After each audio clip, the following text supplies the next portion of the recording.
Indrawati dari kelas D Pagi Pendidikan Bahasa Inggris dengan NIM 322110121.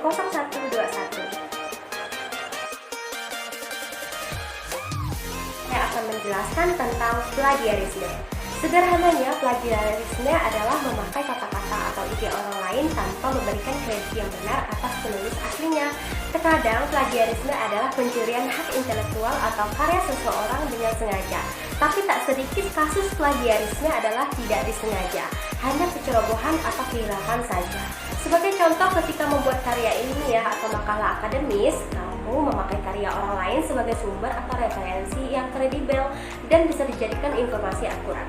Kunci utama menghindari plagiarisme adalah memasukkan sumber-sumber referensi tersebut dengan benar ke dalam penulisan karya tulisanmu. Baiklah, sekarang saya akan menjelaskan apa itu parafrasing. Parafrasing adalah pengubahan sebuah teks sehingga hasilnya cukup berbeda dengan sumber aslinya, namun tetap menjaga makna yang ada pada teks aslinya. Selain itu juga, parafrasing dapat digunakan untuk mengungkapkan catatan atau membuat ringkasan.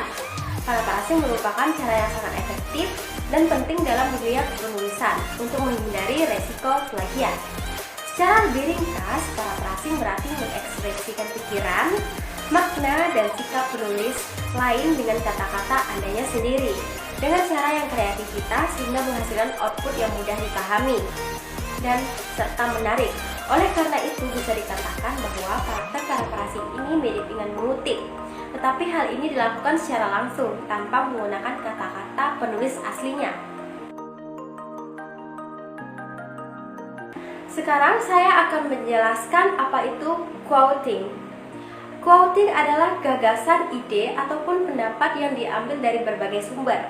Pengulangan satu ekspresi sebagai bagian yang lain, terutama ketika ekspresi yang dikutip itu terkenal atau secara tersurat dihubungkan dengan kutipan dari sumber aslinya dan ditandai oleh tanda kutipan.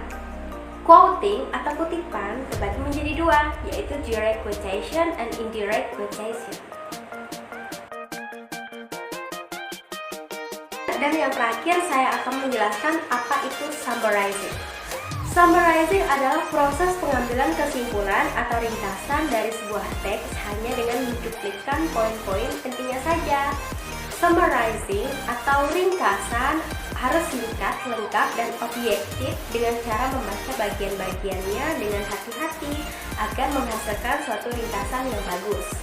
Summarizing adalah suatu kemampuan menghasilkan bentuk bahasa yang ringkas dari informasi yang ada.